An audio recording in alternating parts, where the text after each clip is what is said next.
us involved in these endless quagmires, they would lose hundreds or thousands of American lives, and the American people would get nothing out of these misadventures.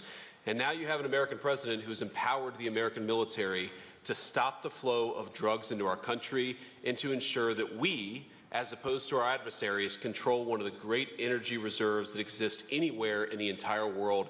And he did it without losing a single American life in the process. It was an amazing operation. It's going to make our country richer. It's going to make our country more powerful. It's going to make our country safer. And it's going to lead to the decline, the further decline of drug overdose deaths in the United States of America. An amazing thing, and I'm happy to be here to talk about how we can make it an even bigger and better operation for the American people. Thank you, sir. Thank you very much. Marco? Thank you, Mr. President. And I think this is a reminder that everything this president does, everything President Trump does is with the American people in mind. It was not in the national interest or national security of the United States and of our people to have in our own hemisphere a country, not just with vast energy reserves, but controlled by an indicted narco-trafficker who flooded our country with illegal immigration, including drug gang members, openly cooperated with drug gangs, and by the way, stole the wealth of that country to fund a repressive regime and also benefit adversaries such as Iran. All of that is now changing. As part of this process, the first phase, of course, is the phase we're in now, which is the stabilization phase. We do not want to see destabilization in the country. We're working very cooperatively with the interim authorities there to provide a market for the sale of the wealth of Venezuela in such a way that benefits the people, both of the United States, but also the people of Venezuela. And as a reminder to everyone, the President announced this just 2 days ago. Every penny, everything they buy with the money that they're making from the oil now, Mr. President, will be bought from America. And that includes everything from equipment for the oil industry to food to medicine and everything in between.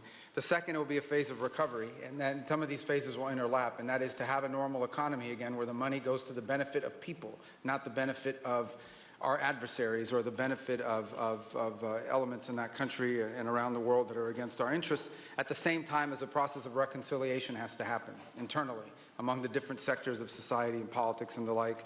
And finally, the third phase, which is the most important of the three, is when the country fully transitions into a normal country that we have strong economic and diplomatic and relations with, that is friendly towards the United States, that's not a foothold for our adversaries, that serves our interests, but also the interests of the people. It'll be a country that is wealthy, a country that is prosperous for the people, not for a handful of criminals, but also a country that is supportive of our interests in the region and throughout the world. And we thank you, Mr. President, and the team you've assembled that have brought us to this point. A lot of work remains, important work, but this is historic. Okay. Thank you very much. Doug? Well, Mr. President, I want to thank you for your leadership, not just as President, but as Commander-in-Chief. The boldness, the execution, the breathtakingly precise work that you've delivered both in Iran back in June and here has changed the field for the whole world. And you always ran about the idea of peace and prosperity. And in Venezuela, as you know, this was a playground for every bad actor in the world. We had Russians, Iran, terror groups, all of them profiting from this criminal organization that was pretending to run the country. That makes America safer. You've secured the border, we're stopping the flow of drugs, and now with the normalization of relationships on an economic basis, it's going to mean tremendously for the prosperity of the American people. So I just want to say again, congratulations to you and to the entire leadership team. It's been an amazing, historic week on the scale of things that we haven't seen perhaps for 125 years in terms of the U.S. Exerting its influence over Latin America in a way that's going to make a change for generations. And on behalf of all the oil executives that are here today, Chris and I want to say thank you to all of you. It's your technology, your innovation that has put America in the place where today we are the most energy dominant country in the world. And that position is what's allowed us to take the action that we're taking with statecraft, with military action. None of that would happen if we were dependent on everybody else for energy. So you're a big part of the reason that we're able to move the way we are today, and we're grateful that you're here to be part of the solution going forward. Thank you, Doug, and you are doing a fantastic job, and we appreciate it. Everybody appreciates it. They know who's doing well. Chris Wright? Thank you, Mr. President. Yeah, what we've seen in the last week is leadership matters and credibility matters. Venezuelan oil has been sanctioned for many years, and the oil just flew, those sanctions were not enforced. That oil just floated out to trafficked by bad actors of the world. The resources weren't gone to a central place. The corruption and decline of Venezuela has been a crisis for the people of Venezuela, and as Secretary Rubio said, massive spillover effects in the United States, in crime, in drugs, in kidnappings, and in taking a huge resource base and making it not exploited, not developed. The whole world is a poorer, less opportunity-rich place because of that. When you have materials underground, they've been underground for 1 million years. That does not make them a resource. That does not make them valuable for your country, your people, or the world. They only become a resource with technology, with capital, with rule of law, and a system of governance that encourages the harvesting of those resources to make the better world. And we see here the dramatic contrast between the United States, which may have less oil underground than Venezuela. We have 20 times the production of Venezuela, 20 times the impact of human betterment, massively better quality of living here in the United States. That was at risk under the last administration. We've seen a lot of attacks on the energy that makes the world go round. President Trump's election has removed those risks, has embraced reality about how the world is energized, and we are at record production of oil in the United States, record production in natural gas in the United States. We've seen a meaningful decline in gasoline prices, diesel prices, travel prices because of jet fuel. And now President Trump is taking the genius of a different way to try to solve a 25-year festering problem in Venezuela, that all the traditional things have not worked.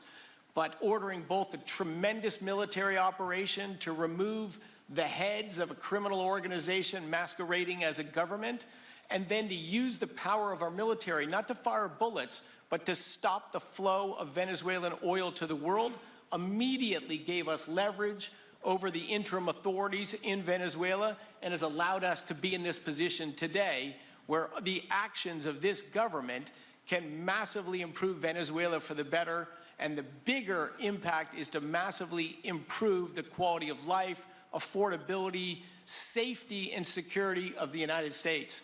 Very proud to be here.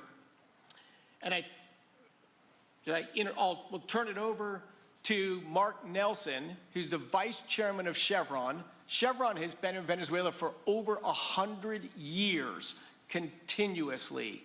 Mike Wirth, the CEO, had a knee replacement recently. He's not here. Mark is a tremendous leader in our industry, and I'll turn it over to him. Thank you, Secretary Wright. Again, I'll send Mike Wirth's regrets. He really wanted to be here, Mr. President. Great guy. On his behalf, I have 3 very quick thank yous and an assurance I'd like to provide you all. The first thank you, Mr. President, is to you. It's thank you for convening this gathering. It's thank you for your leadership, and thank you for continuing to keep American energy domination in the forefront. So thank you for that. Thank you very much. The second thank you actually is to the cabinet. So Secretary Rubio, Secretary Burgum, Secretary Wright, your ability and commitment to continue to engage with the parties around the table to keep the world working is greatly appreciated. So thank you for that. And the final thank you actually would go to our Venezuelan employees of Chevron.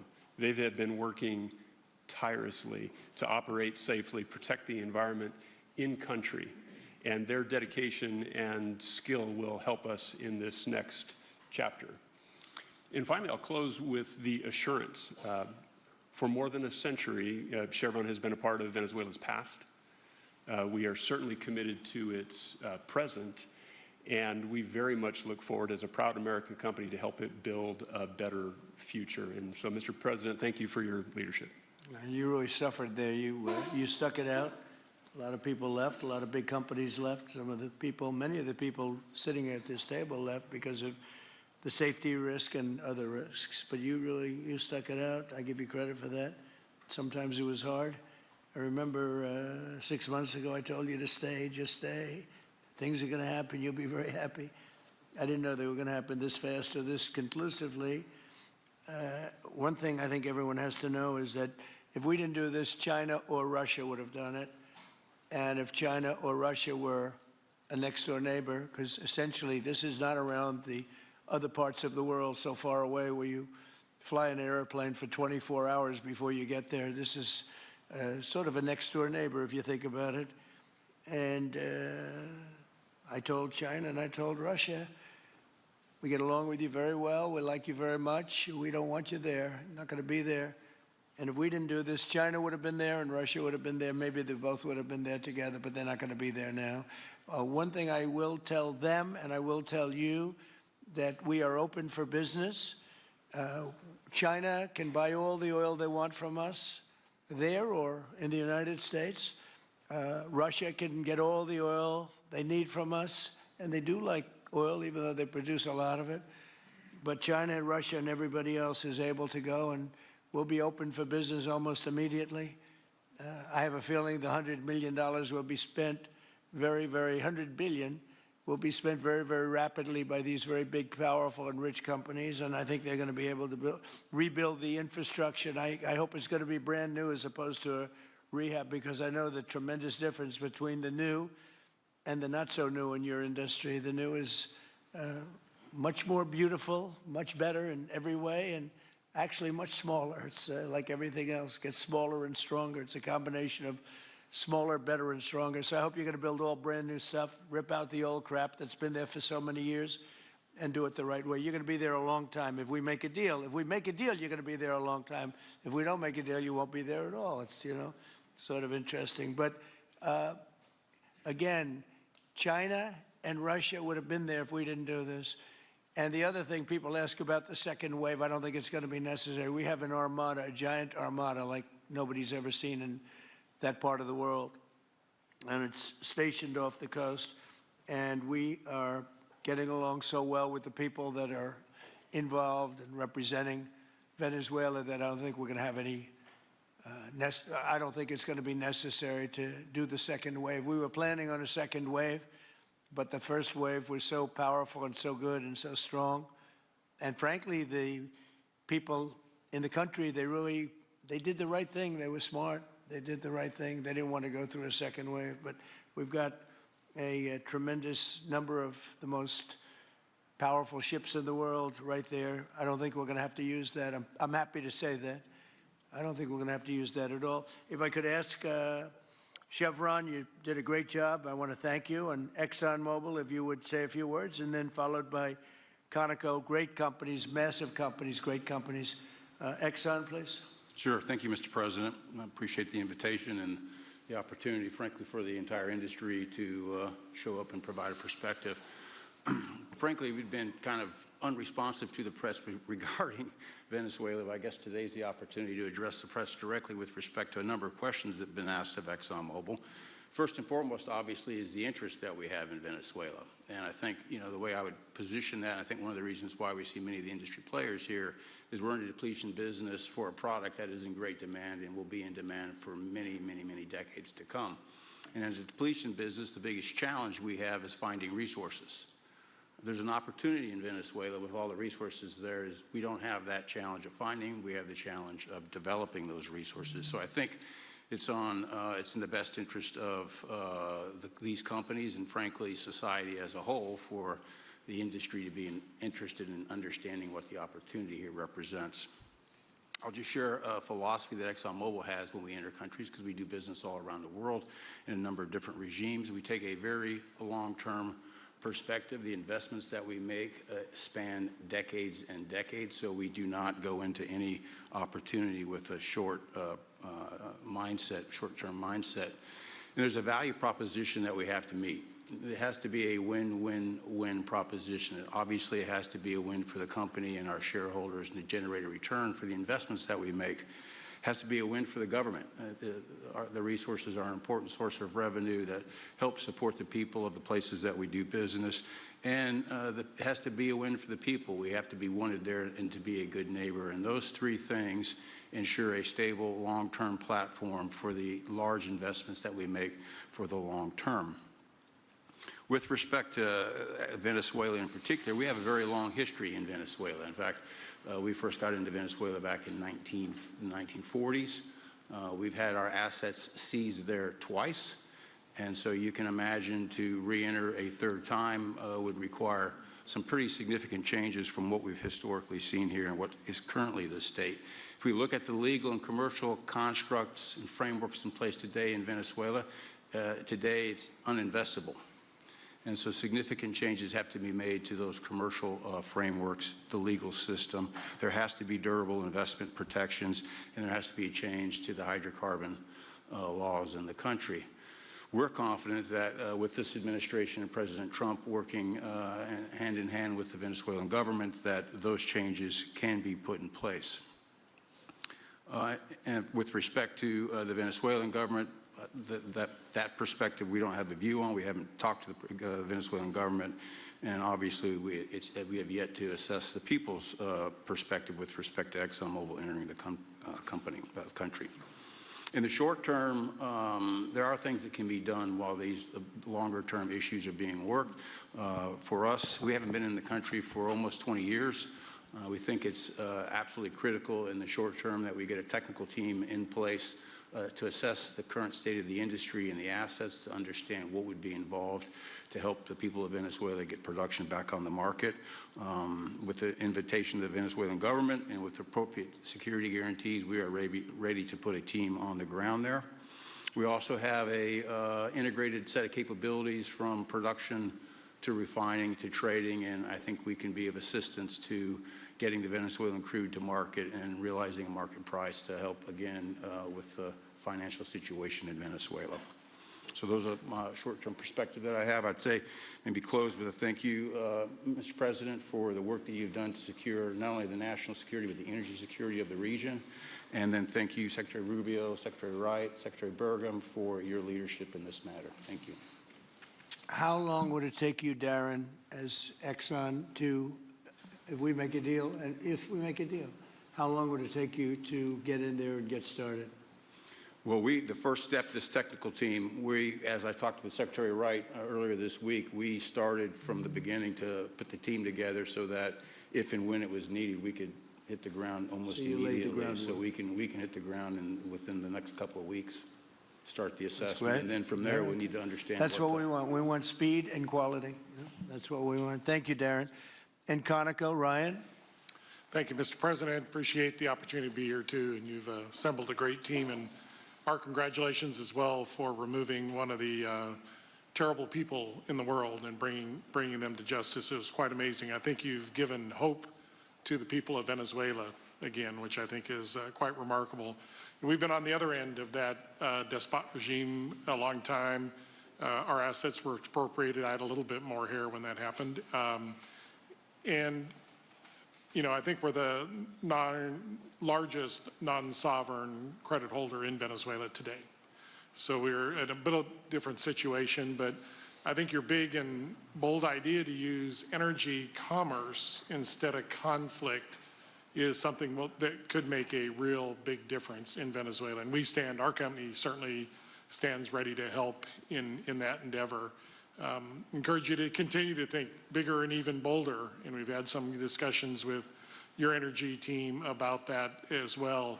As we think about the other people that need to be in this room and in this discussion are the banks, and including probably the Exxon Bank, as we think about how the debt needs to be restructured and the financing to deliver the billions of dollars that are required to restore their energy infrastructure. And I think as we think that big and bold, we need to be also thinking about even restructuring the entire Venezuelan energy system, including PDVSA. And I think if we can do that and think bold, there's an opportunity to be quick, fast, and restore the quality of what's happened in Venezuela, or what's been lost in Venezuela over the course of the last 25 years. So thank you for this opportunity. Well, thank you very much, and you'll get a lot of your money back. We're going to start with an even plate, though. We're not going to look at what people lost in the past, because that was their fault. That was a different president. You're going to make a lot of money, but we're not going to go back. You left a lot of money behind, I guess, huh? What number? 12 billion. How much? 12 billion. Well, it's a good write-off. It's already been written off. It's been written. All right, thank you. You'll make it back one way or the other. You're all going to do very well. I think really very well. Marco just gave me a note. Go back to Chevron. They want to discuss something. Go ahead. I'm going back to Chevron, Marco. Thank you, Marco. Go ahead. Was there a question, Mr. President? Yes, go ahead, Marco. What are you saying here? Mark, if you increase, can update us on operations in the ground and with the appropriate approvals, what you might be able to achieve in the next 12 to 18 months, give us a little view from the ground. You bet, you bet. So today, Chevron has 3,000 employees in 4 different joint ventures in Venezuela today. And over the past 5 to 7 years, they've taken production from about 40,000 barrels a day to 240,000 barrels a day, essentially getting those facilities and that equipment up to standards that would be something that people in the room would be more accustomed to. Given the work we've done with Secretary Wright and Secretary Burgum and even Secretary Bessent, I think we have a path forward here very shortly to be able to increase our liftings from those joint ventures 100%, essentially effective immediately. We are also able to increase our production within our own disciplined investment schemes by about 50% just in the next 18 to 24 months, and that's just leveraging what's on the ground. So to Secretary Rubio's comments about phase 1, this is taking the momentum of improvements we've already made there locally and building on those and creating more momentum for the people of Venezuela.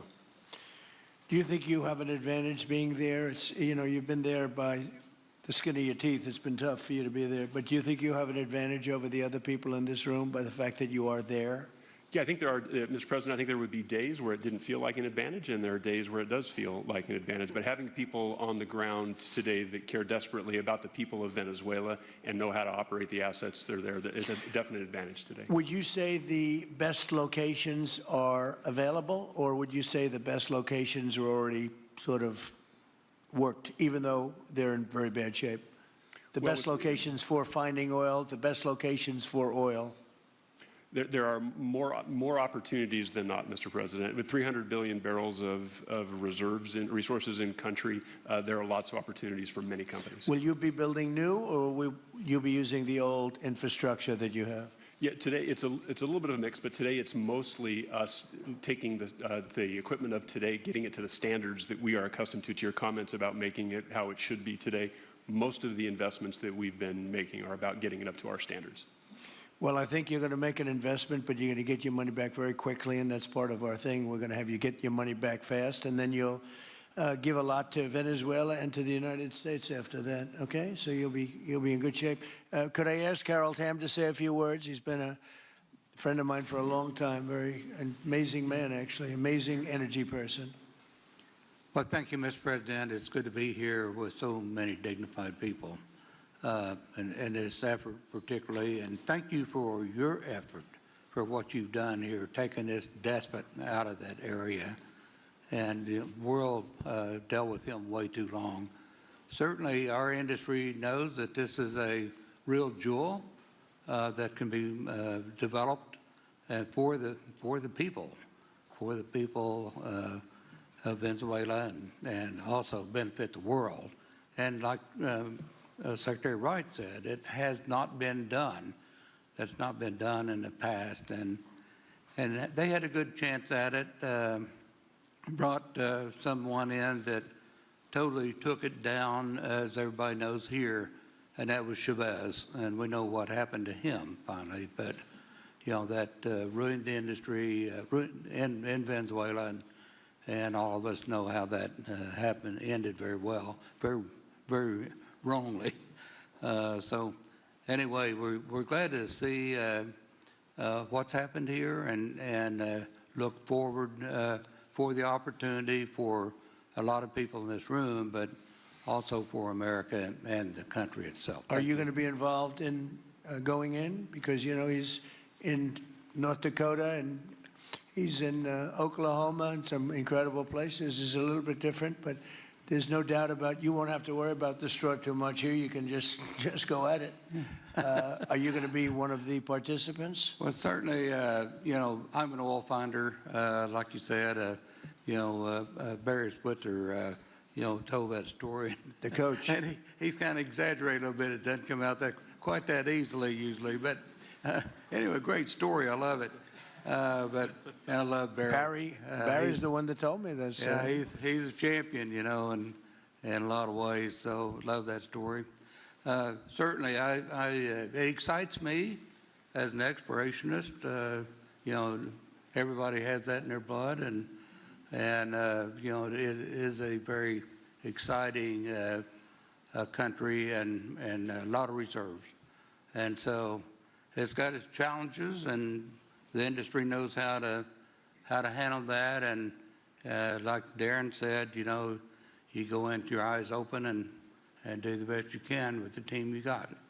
So Well, you're going to thank have you. something that they never had really here is tremendous security. You're going to be very secure, very safe, physically safe in addition to financially safe. So it's good to see you, Harold. Thank you very much. Does anybody have anything to say before we get to the press? What does Cuba have to do to avoid the same fate as Venezuela? What does Cuba have to do? Well, Cuba's in bad shape. Cuba relied on Venezuela for oil and for money. And nobody really knows what's going to happen with Cuba. They're doing very poorly. They're really third world all the way. And we have a lot of great Cuban Americans. And I would say Marco fits very solidly into that category. And I might ask you to say a few words about, we were discussing it before, Cuba is a very different, they don't have energy, they don't have oil, but they would live off of the oil from Venezuela. And what they do have is very strong people. And very powerful people militarily, and they would protect the people running Venezuela, and they would take in a lot of money from Venezuela. Now they don't have that. They won't be taking in any money. So, Marco, what do you think? Well, I mean, the fundamental problem in Cuba is that it's run by incompetent people that don't know what an economy looks like, much less a functioning one. They've made a choice, and that is they would rather have political control over their people than they would to have an economy that functions. And they've gotten away with it for 60-something years because they've had donors, the Soviet Union, and now most recently Venezuela. But that's now gone. So the people in control in Cuba have a choice to make. They can either have a real country with a real economy where their people can prosper, or they can continue with their failing dictatorship that's going to lead to systemic and societal collapse. So it's a very stark and dramatic choice, and it's one we hope to make the right one. We don't have an interest in a destabilized Cuba, but that would be their fault because they refuse to allow the people of Cuba to have either economic or political freedom for that matter. And you have a lot of people in this country that want to go back to Cuba and help Cuba. A lot of people have left, you know, they came in penniless, they didn't have anything, and they become very rich people in our country, and they want to very much go back and help Cuba. So that's something that Cuba has that a lot of other places don't have. Peter? President Trump, thank you. I do want to ask you about Minnesota, but first, just more on topic. President Zelensky said that he was watching with the rest of the world as you made this order to go and capture Nicolas Maduro. And he said, if that's how it works with dictators, then the United States knows what to do next. Sounds like he wants you to go and capture Vladimir Putin. Would you ever order a mission to go and capture Vladimir Putin? Well, I don't think it's going to be necessary. I think we're going to have I've always had a great relationship with him. I'm very disappointed. I settled 8 wars. I thought this would be in the middle of the pack or maybe one of the easier ones. And I don't know if you know, Peter, the last month, they lost 31,000 people, many of them Russian soldiers, and the Russian economy is doing poorly. I think we're going to end up getting it settled. I wish we could have done it quicker because a lot of people are dying, and mostly soldiers. You know, they get hit in Kiev and they get hit a little bit here and there, and people are dying there too. But largely, it's the soldier population. When you have 30,000, 31,000 soldiers dying in a period of a month, 27,000 the month before, 26,000 the month before that, that's bad stuff. So, as you know, President Biden gave $350 billion to Ukraine to fight, and we would never get that back, although I did make a rare earth deal to get it back, so we will be getting it back, but shouldn't have done that. It was a bad thing to do. I will say that right now, because I was able to get NATO to up GDP from 2% to 5%, NATO's got a lot of money, and they're paying for everything. We're not losing any money. We're making a lot of money, I guess, if you think of it, because we're selling them military equipment. They're probably giving it to Ukraine. But we're selling them to NATO military equipment.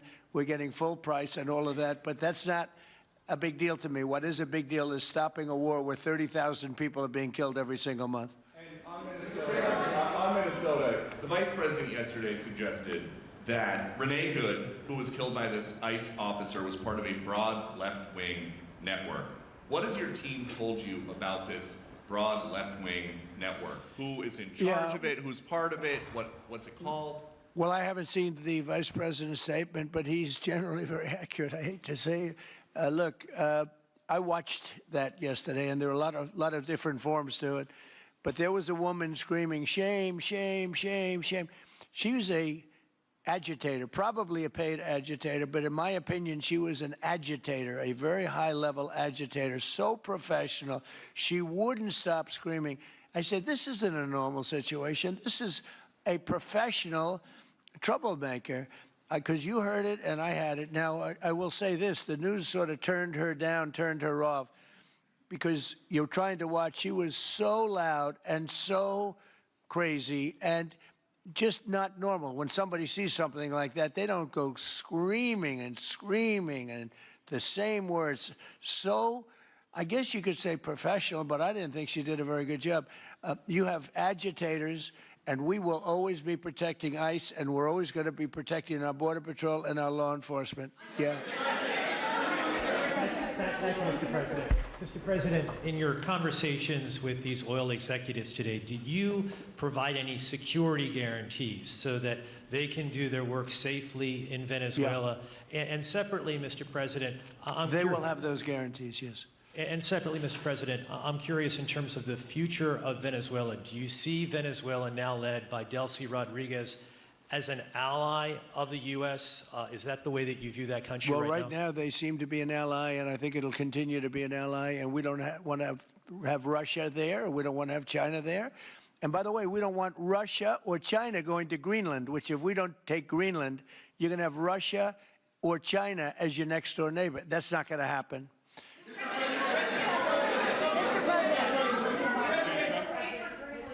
The white... Mr. President, thank you. You just said that these companies would have security guarantees if they go in on the ground in Venezuela. They will have. And what is your plan there actually for these companies and those Americans who are going to be on the ground working for these companies? Well, there are going to be Americans. I assume they're going to be using a lot of Americans, but they're going to be using a lot of people from Venezuela and other places, I would imagine. But I would think that mostly they'll be using Venezuelan workers. They have a lot of great workers. They have a very high unemployment rate, and they have workers that are very familiar with taking oil out of the ground. Yeah. How long do you think the Ayatollah will be in power after what we've seen play out on the ground there? When is the U.S. going to get involved now that reports of protesters being killed on the ground? So Iran's in big trouble. It looks to me that the people are taking over certain cities that nobody thought were really possible just a few weeks ago. We're watching the situation very carefully. I've made the statement very strongly that if they start killing people like they have in the past, we will get involved. We'll be hitting them very hard where it hurts. And that doesn't mean boots on the ground, but it means hitting them very, very hard where it hurts. So we don't want that to happen. There have been cases like this where President Obama totally backed down. But this is something pretty incredible that's happening in Iran. It's an amazing thing to watch. They've done a bad job. They've treated their people very badly, and now they're being paid back. So let's see what happens. We're watching it. We're watching it very closely. Go ahead, please. Yes, go ahead. Thank you so much, Mr. President. Do you have any comments in reaction to the recent attacks by the Syrian government alignment groups against US-backed Kurdish forces in Aleppo, Syria, which killed dozens of civilians and displacing many families? Does your administration bring peace between the Kurds and the Syrian government? I want to see peace, yes, I do. The Kurds and the Syrian government, we get along with both, as you know very well. They have been natural enemies over the years, but we get along both, and we want to see Syria succeed. And so far, I think they are succeeding, but this is just breaking out, and we want to see that stopped. Go ahead, please. You're meeting with the President of Colombia, Gustavo Petro, in a few weeks. Do you hope this meeting with Gustavo Petro marks a new chapter, a new beginning in the benefit of the U.S. and Colombia relations? What country? Colombia, with the President of Colombia, Gustavo Petro, you're I had meeting. a very good talk with him yesterday, and he's been very hostile to us and to the nation and to me, called me a dictator and lots of other things, called Biden some terrible names, far worse than he called me. But he called yesterday through people, and he wants to meet. and that's fine with me. I've made up with people also, you know. So we're going to have a meeting with them. We had a very good conversation. The people of Colombia are incredible people. Marco would know that better than anybody because he's married to a woman from Colombia. And I don't mean Columbia University. That would be, I'm not sure. I think I like Columbia, the country, better, if you want to know the truth. The people are, hold it. The people are great people. I look forward to meeting with them. We're going to meet in the very near future. Would you meet the interim president of Venezuela here in the White House? Would you greet her to discuss the fate of the oil? Yeah, well, I'm going to meet a lot of people, and we're going to meet, you know, we meet a lot of people. When you end 8 wars, you get to know a lot of people, and I think it's very important. As an example, we have over $18 trillion, think of it, $18 trillion coming into our country. A lot of that's coming in from foreign countries like Saudi Arabia and Qatar and UAE and others. And I get to meet a lot of people, but I will be meeting with various representatives of Venezuela, probably pretty soon. We haven't set that up. But the relationship that we have with the people that are currently running Venezuela is very good. We also have a young lady that received the Nobel Peace Prize. She's going to come in and pay her regards to our country, really, to me, but, you know, I'm a representative of the country, nothing else. And she's coming in sometime next week, I think Tuesday or Wednesday, and we'll see how that is. But no, we're dealing with the people from Venezuela. We're dealing with them very well. I think they've been very smart in the way they've dealt with us, frankly, because that whole place could have been obliterated with one more strike, and we didn't want to do that. Thank you so much. I have a question for you on Minneapolis, but on Venezuela and your meeting with Machado next week. If she gives you her Nobel Peace Prize, will that change your view about her running that country? Well, I have to speak to her. I mean, I'm going to have to speak to her. She might be involved in some aspect of it. I will have to speak to her. I think it's very nice that she wants to come in, and that's what I understand the reason is, because Norway is very embarrassed by what took place. I mean, they're getting decimated. Look, whether people like Trump or don't like Trump, I settled 8 wars, big ones, some going on for 36 years, 32 years, 31 years, 28 years, 25 years, some just getting ready to start, like India and Pakistan, where already 8 jets were shot out of the air, and I got it done in rapid order without nuclear weapons. I can't think of anybody in history that should get the Nobel Prize more than me, and I don't want to be bragging, but nobody else settled wars. Obama got the Nobel Prize. He had no idea why. He still has no idea. He walks around and he says, I got the Nobel Prize. Why did he get a Nobel Prize? He got it almost immediately upon attaining office, and he didn't do anything, and he was a bad president. So, I mean, you should get the Nobel Prize for every war you stopped. These were major wars. These were wars that nobody thought could be stopped. President Putin called me, and he said about 2 of the wars that he's been trying to stop them for 10 years. He wasn't able to do it. He couldn't believe it. So in theory, you should get the Nobel Prize for every war you stopped. Every one of them was major. But I don't care about that. What I care about is saving lives. I've saved tens of millions of lives. You know, the Prime Minister of Pakistan came here, and he made a very public statement.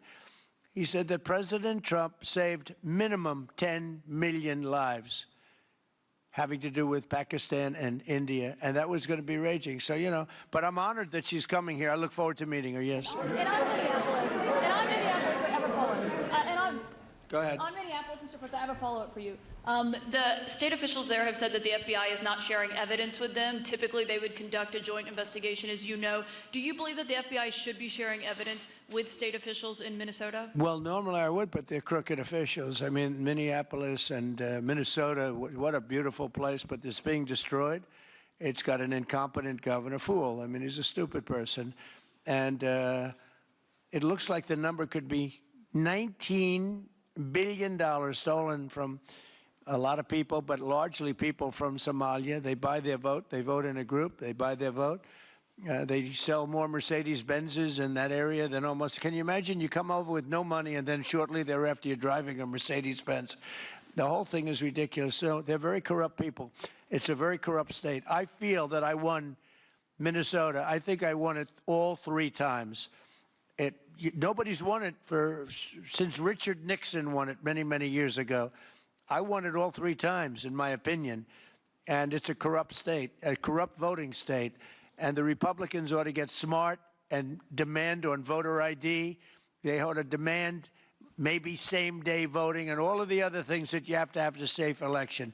But I won Minnesota 3 times, and I didn't get credit for it. I did so well in that state every time. The people were crying every time after. That's a crooked state. California is a crooked state. Many crooked states. We have a very, very dishonest voting system. The last time I won, 24, the one that just took place, I won because it was too big to rig. You couldn't rig it. It was too big. But I won the state of Minnesota. It's a corrupt voting system with an incompetent governor, a very incompetent governor. And by the way, he's a very corrupt governor, too. Go ahead. I have a question on Iran, but first, very quickly on Venezuela. How do you provide total security guarantees to these companies without putting U.S. boots on the ground? Well, we're going to work with the Venezuelan leaders and people, and we're going to have a very safe group, and they're going to also bring over some security with them. You know, these are not babies. These are people that drill oil in some pretty rough places. I could say a couple of those places make Venezuela look like a picnic. These people around the table, these are tough people. They go into areas that you wouldn't want to go. They go into areas that if they invited me, I'd say, no thanks, I'll see you back in Palm Beach. No, this is a tough group of people. They know how to do it. But we are, in addition to that, we'll have very good security for them. We're going to make sure there's very, very good security. And I think the people of Venezuela are going to give you very good security. You know, the people... Now, I'm not talking even leadership. The people of Venezuela are going wild over this. They named a street after President Trump. What do? You attack a country and they name a street? That's never happened before, although I heard that's also taking place in Iran. They named a street. The protesters. I just hope, you know, just God bless them. I just hope the protesters in Iran are going to be safe, because that's a very dangerous place right now. And again, I tell the Iranian leaders, you better not start shooting, because we'll start shooting too. With your glasses, sir, go ahead, please. Hold it. Next to you. Yes, glasses. The gentleman with the glasses. All right, thank you, Mr. President. With those very big glasses, actually. Yeah, Ferrari, actually. Mr. President, I have 2 questions. What do you want the European Union to do in Ukraine? The European leaders seem pretty divided on Ukraine. And then if you can reiterate this straight message that you have to the Iranian leader, to Khomeini, the message that you have. You're talking about Iran? Iran, yeah. What the do first I want one is on Iran Europe. to do? I'm sorry? Where are you from? Italy. Oh, nice place. Yeah. Okay. The first question So is what on are you Europe. asking about Iran for? Well, if you can answer about Europe and what you think the Europeans should do on Ukraine, and then a message. Well, look, Europe has been doing so much for Ukraine, but it hasn't been enough. And obviously that I would say that President Putin is not afraid of Europe. He's afraid of the United States of America, as led by me. There's no fear of Europe. You know, Europe's fallen behind. And Europe, and J.D. said it very strongly. I don't know, he took a lot of heat, but I didn't give him any heat. Europe is a different place. Europe is changing. Europe has got to get its act together. I love Europe. I guess I came from Europe, essentially.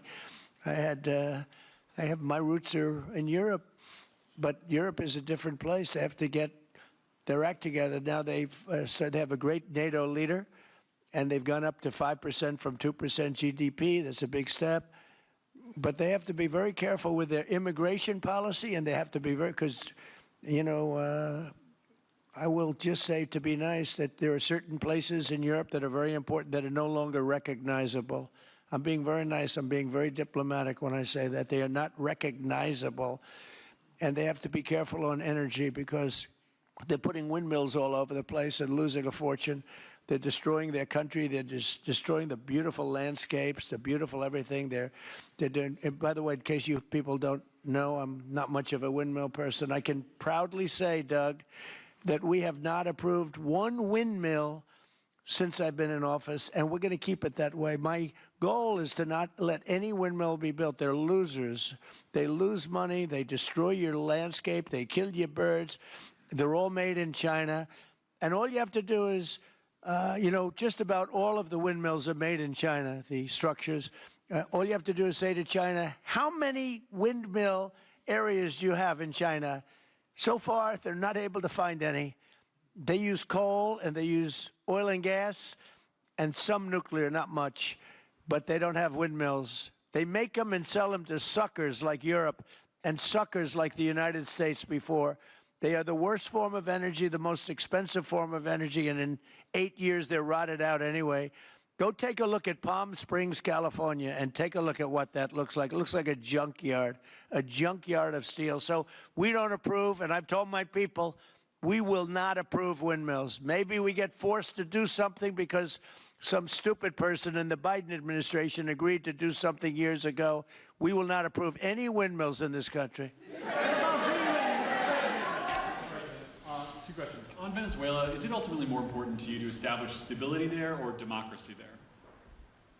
Well, you're talking about maybe the same thing. I mean, you're talking about stability or democracy. I don't know. To me, it's almost the same thing. We want stability, but we do want democracy. Ultimately, it'll be democracy. Peter? I do have a policy question, President Trump, but I'm having a hard time seeing here. I see the American flag lapel pin. What is the other lapel pin on Somebody gave me this. You know what that is? That's called a happy Trump. And considering the fact that I'm never happy, I'm never satisfied, I will never be satisfied until we make America great again, but we're getting pretty close, I'll tell you what. This is called a happy Trump. Somebody gave it to me, I put it on. Thank you, thank you. And the policy question. How much money are you thinking of giving people in Greenland to get them on board with a possible U.S. takeover? I'm not talking about money for Greenland yet. I might talk about that. But right now, we are going to do something on Greenland, whether they like it or not, because if we don't do it, Russia or China will take over Greenland, and we're not going to have Russia or China as a neighbor. Okay?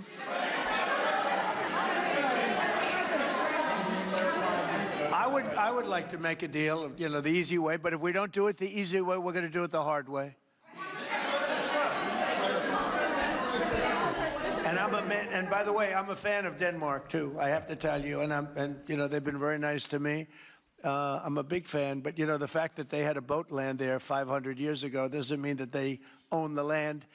I'm sure we had lots of boats go there also, but we need that because if you take a look outside of Greenland right now, there are Russian destroyers, there are Chinese destroyers and bigger, there are Russian submarines all over the place. We're not going to have Russia or China occupy Greenland, and that's what they're going to do if we don't. So we're going to be doing something with Greenland, either the nice way or the more difficult way. Please, go ahead, ma'am. Mr. President, why is it so important to you to own it when you have a military presence there, which you could expand to affect the security? Because when we own it, we defend it. You don't defend leases the same way. You have to own it. And, with a nation, look at what happened with Obama, with that horrible deal they made with Iran. It was a short-term deal. It was like a 9-year deal. Countries can't make 9-year deals or even 100-year deals. Countries have to have ownership. And you defend ownership, you don't defend leases. And we'll have to defend Greenland. If we don't do it, China or Russia will. It's not going to happen. We are not going to have, and I like China, I like Russia, I love the people of China, I love the people of Russia. I get along very well with President Putin, but I'm very disappointed in him. I get along very well with President Xi. I'm going to go over to China in April, but I don't want them as a neighbor in Greenland. Not going to happen. And by the way, and NATO's got to understand that. I'm all for NATO. I saved NATO. If it weren't for me, you wouldn't have a NATO right now. But we're not going to allow Russia or China to occupy Greenland, and that's what's going to happen if we don't. Go ahead. On the economic report that came out today, Mr. President, one, can you respond to that? And two, it was an amazing report. The most amazing thing is government jobs are way down, and yet the unemployment or the employment numbers are very good. We've gotten rid of tremendous numbers of federal government jobs. Nobody's ever seen anything like it. And yet the employment numbers are very good. They're really getting better. But now we have all those people to work in the private sector for a lot more money. I think that's one of the very big things. The other thing is at 5.4%. And remember, this is after we had a shutdown. And that shutdown had an impact because the concept of the shutdown, even though it's before, people knew we were going to be shutting down. A lot of bad things happened. And by the way, on January 30th, you may have another shutdown. We'll see what happens.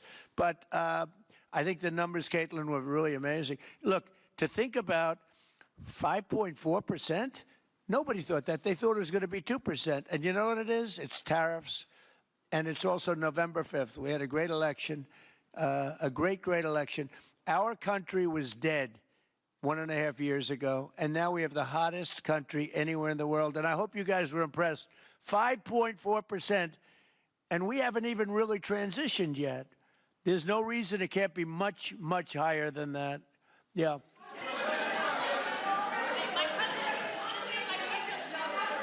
First off, can you respond to the manufacturing Let's numbers? give CNN a chance. You know, they've been fighting so hard to get back into the mainstream. Mr. President, you posted some numbers actually on Truth Social last night. People saying you posted the job data early when you're not supposed to obviously share it till the next morning.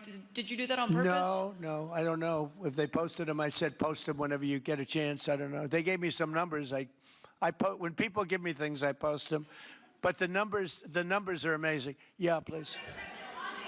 How does the administration plan to distribute the money from the Venezuela oil sales? Is it, obviously you say it's going to go into these controlled accounts. Yeah. Would it go back to Venezuela in a direct payment? Is it going through these goods? How do you plan to do that? Well, we want to make sure that Venezuela can survive. You know, Venezuela needs money, and we're going to make sure that they get money, and we're going to get money, and the oil companies are going to make something for the work they do, and they're going to get back their money. We're devising a formula, but it won't be so much of a formula. It's going to be what they need. We're going to take care of what they need. There'll be plenty left over. We're going to have a lot of money left over. And the money left over is going to the United States of America, and the oil companies are going to be very happy. Yeah, please. Thank you, Mr. My second question is, would the administration offer a backstop to these oil companies for like financial guarantees, some sort of backstop, if the country did destabilize again? That's a very interesting question. Using the word backstop, I haven't heard that word in a long time. That was at the Wharton School of Finance I last heard. That's a good term. We ought to use it more often. I hope I don't have to give a backstop. I'm just, look, these are very smart people, the smartest people there are, not only in oil and business. These are the biggest companies in the world sitting around this table. They know the risks. I mean, there are risks. We're going to help them out. We're going to make it real easy. They're going to be there for a long time. We're going to be there together for a long, long time. And they're going to be taking the oil, and they're going to be bringing oil prices down. They're going to make a lot of money. They're going to get their money back. They're going to be safe. The people of Venezuela are going to be big beneficiaries, and the United States of America is going to be a big beneficiary for what we've done. And you know, one other thing I might say, it's also very big for national security because, again, just like Greenland, we can't have China or Russia occupy Greenland. We can't have China or Russia occupy Venezuela.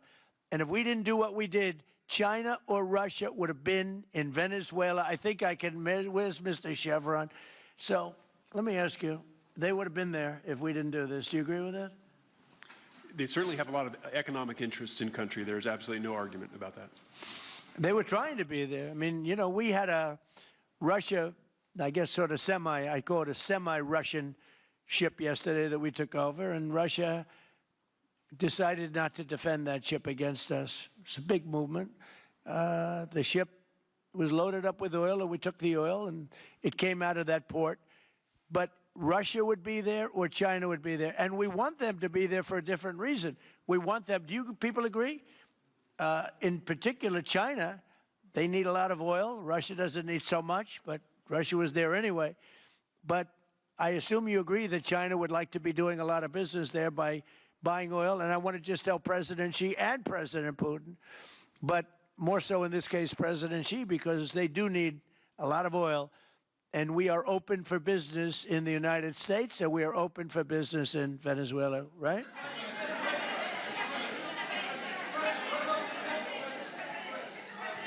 Go ahead, sure. Mr. President, You know, what is your I could take questions from these people all day long. You know, they're sitting here, and generally, they're very rich, very powerful, but nobody gives a damn about them. It's a sad thing. You have all that money, all that power, and look at all these crazy questions. We could do this all day long and they wouldn't be satisfied. I have a question on today's meeting, Mr. President. We'll take a few more, though. I have a question on today's meeting, Mr. President. Let me ask you more importantly, do you have any questions from the biggest? Yes, sure. Hold it. Do you have any questions for the biggest people on earth, the biggest business people, the biggest companies anywhere on earth? Do you have any questions for these people? No, do you have a question for them? Yes, but have Go you ahead, heard go ahead, from ask any of them. the companies in the room that they are committed to rebuilding the oil infrastructure in Venezuela?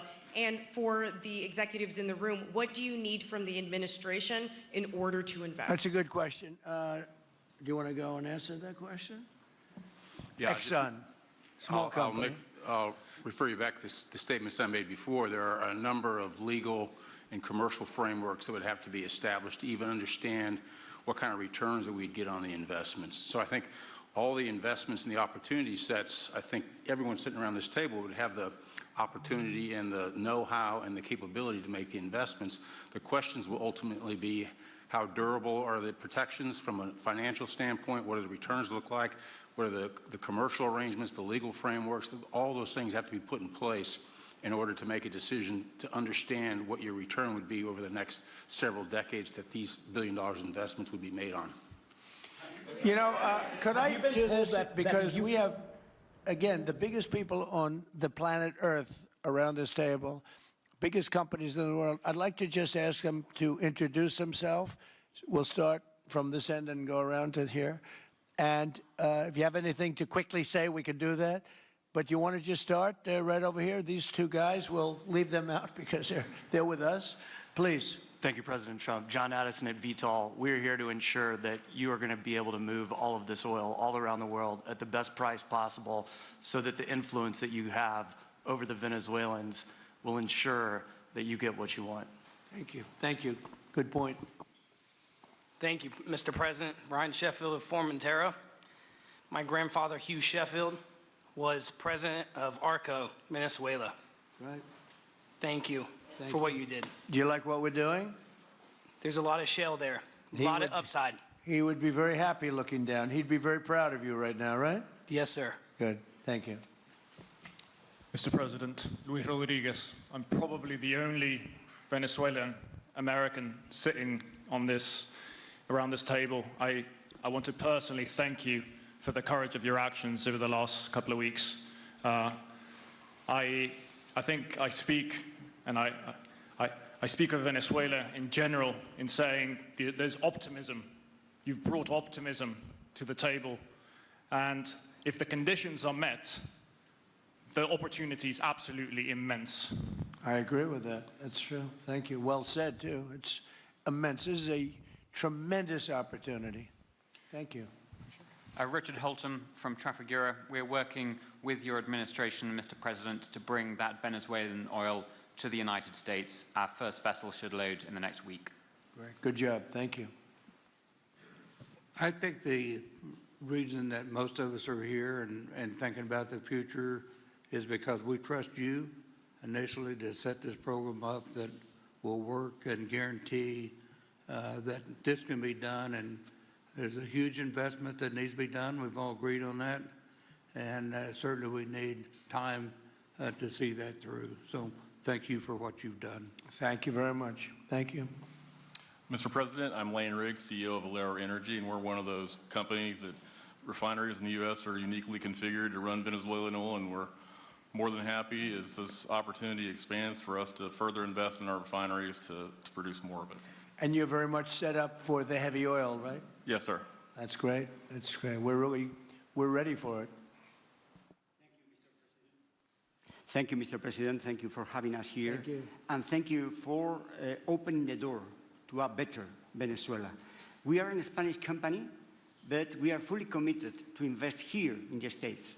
We have invested over the last 15 years $21 billion in the American oil and gas industry, in Pennsylvania, in the Gulf of America, in Texas, and in Alaska with the discovery of Pica that is going to have the first oil this quarter and is going to change, is going to reverse the declining history of that great state of Alaska.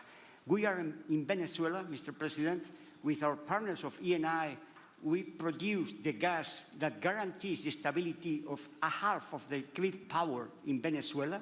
So we are committed with this stability, and on top of that, we are on the ground, we have people, we have facilities, we have technical capabilities, and I take your point, Mr. President. We are ready to invest more in Venezuela.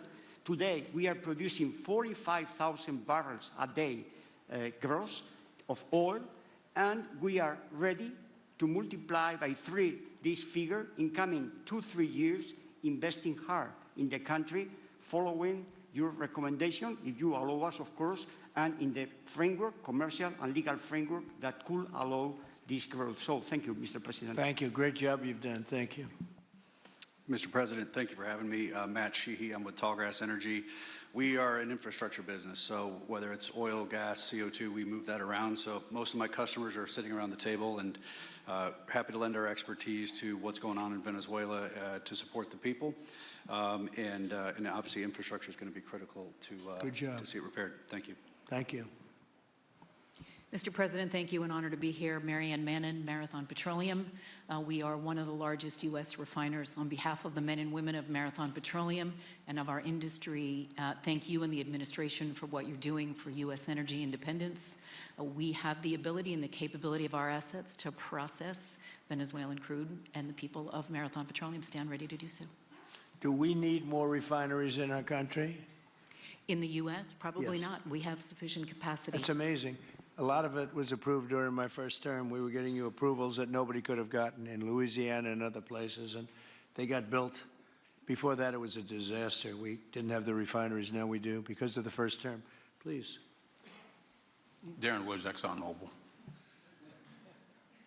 Okay, we'll go over here.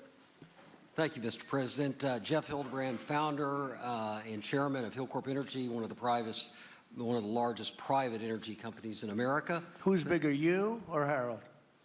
We're close. Huh? We're close. Harold. Absolutely, Mr. Ham.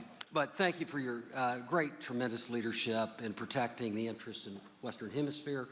The message that you have sent to China and our enemies to stay out of our backyard is absolutely fantastic. So thank you. Thank you very much. And finally, Hillcorp is fully committed and ready to go to rebuilding the infrastructure in Venezuela. You'll go there? You'll be going? Yes. Good. That's good. You'll be very happy. Thank you very much. Thank you, Mr. President. Jeff Miller, CEO of Halliburton Company. We are the largest American oilfield services company. We're the second largest in the world. Been in business over 100 years. Started operations in Venezuela in 1938. Long time in Venezuela. I personally lived there for 4 years and raised my kids there. So quite familiar with Venezuela, and just couldn't express gratitude more so for the opportunity to return to Venezuela under the stability that I know that this team and your team are able to deliver. And so When did you leave? Huh? When did you leave Venezuela? As a company, we left under the sanctions in 2019. So we had intended to stay, and then when the sanctions went into place, we were required to leave. But very much interested in returning. Have 600 Venezuelans with Halliburton today, all around the world. Look forward to putting them back to work. Great job. Great Thank job. you. You'll be back. Please. Mr. President, I'm Alex Granberg. My company, Aspect Energy, is one of the leading American international wildcatters. We've found significant fields in Central and Are you a South. wildcatter? I'm a wildcatter. That's pretty cool, I'll tell you. I would have been a wildcatter too if I was in.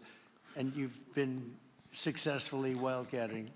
We've found significant fields in Central and South America, in the Middle East, and in Europe. We're a leading That's oil great. producer in Hungary. But probably the most pertinent example is what a wildcatter does is take on risk and try to reduce it. Then other people come in and put more capital in later, so we're kind of kickstarters in the oil industry. We went into Kurdistan very early on, back when people told us it wasn't safe and we shouldn't do it. We found a big field there, and it ultimately has got to be developed along with one of my colleagues here to be one of the big leading fields in Kurdistan. We think that Venezuela has a tremendous amount of opportunity. If you look at the reinvestment required, the investment required, people are talking about hundreds of billions of dollars. But if you put that in perspective, that's 1 million barrels a day for 15 years is $220 billion net cash flow.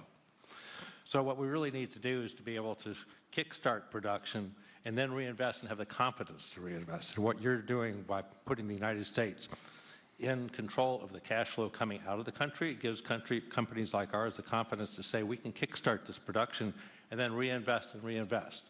In Hungary, we've invested $1 billion in changing the trajectory of Hungarian oil production. We were only able to do that not because we could write $1 billion check, we're a smaller company, but because we reinvest all the cash flow back into new production. Good. Mark Good Nelson, job. Mark Nelson with Chevron again. Thank you, Mr. President. I'm Claudio Scalzi, and ICO, Italy. We started working in Venezuela in 1980.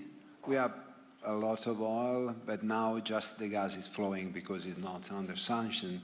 And as my colleague from Repsol said, we cover more than about 50% of the electricity in the country. So that is essential to avoid any kind of problem, social problem.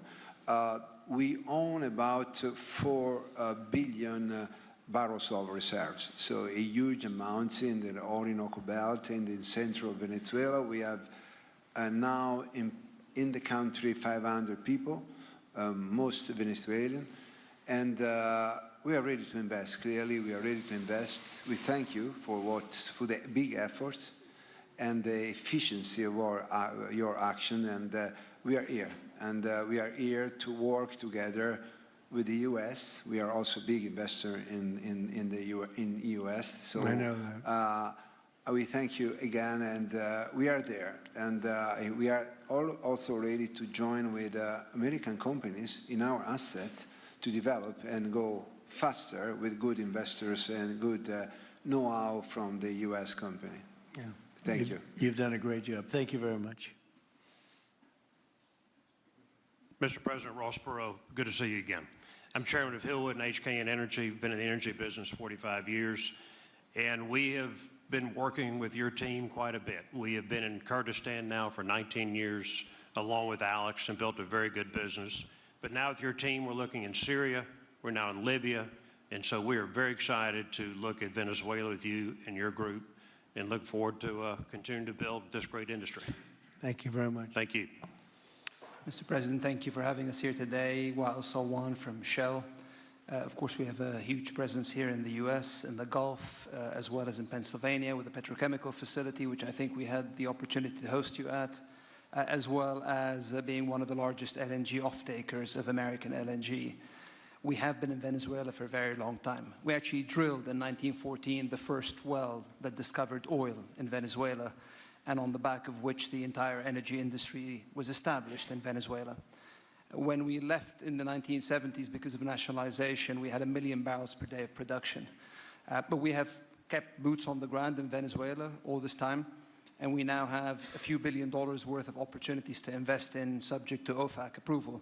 So we are ready to go and looking forward to the investments in support of the Venezuelan people. That's great. Thank you very much. Thank you, Mr. President. Ben Marshall, the America's CEO for Vitol.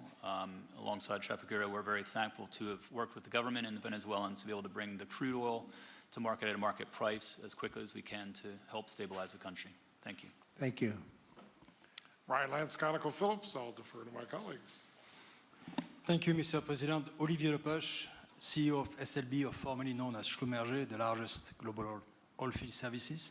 We have been in Venezuela since 1930, and we still operate. We operate today on the ground with in support of Chevron. We have ability to scale. We have 1,100 Venezuelans in the company, 2,000 additional that are calling us to go back to country and to go back to work. We're able to mobilize in the last 18 months, 2 rigs, and deliver 50 wells with success. So we're here. We have knowledge of the subsurface like nobody else has. We have boots on the ground, capacity on the ground, $700 million of equipment value on the ground in Venezuela, ready to mobilize for all of our partners, customers. So we are ready to scale fast, and we really want to thank the administration, Secretary Wright, Secretary Bergen, for the effort they are supporting and giving us to be successful on behalf of the Venezuelan oil and gas industry. Thank you very much. Thank you very much. Well, check this out. They say the very best for last. and I don't have that sexy accent like this guy next to me here. Mr. President, my name's Bill Armstrong of Armstrong Oil and Gas. I'm a private independent guy, and in real estate, you were a wildcatter. So wear that motto proudly. But like you, I was my own guy. I don't have shareholders. I don't have private equity partners, but I've been drilling all over the place. In fact, I had the largest discovery in Alaska, biggest discovery in 50 years in our country. I now control 8 million acres adjacent to Venezuela, so I'm already heavily invested in the area. We share a 150-mile border with Venezuela in the countries of Aruba and Curacao, and we are ready to go to Venezuela. It is, in real estate terms, it is prime real estate, and it's kind of like West Palm about 50 years ago. Yeah. Very ripe. Yep, I agree with you. Thank you. Congratulations. Thank you. So I think what we're going to do is speak without the press to these gentlemen, see what kind of a deal we can make. We're going to get them involved. I'm going to ask Doug and Chris and some of the people that we have from the business standpoint representing our country to start talking about the confines of a deal. I have an idea what I want, what I think we should have.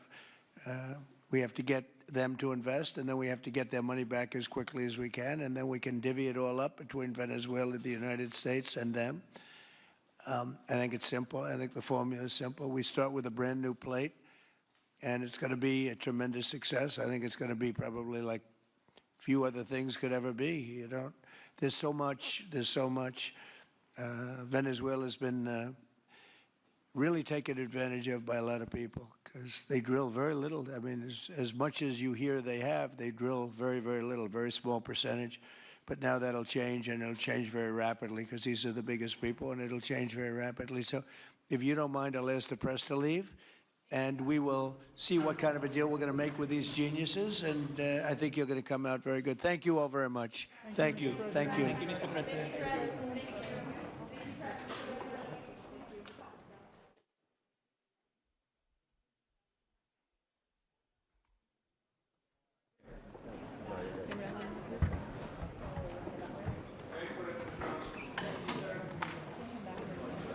Mr. President,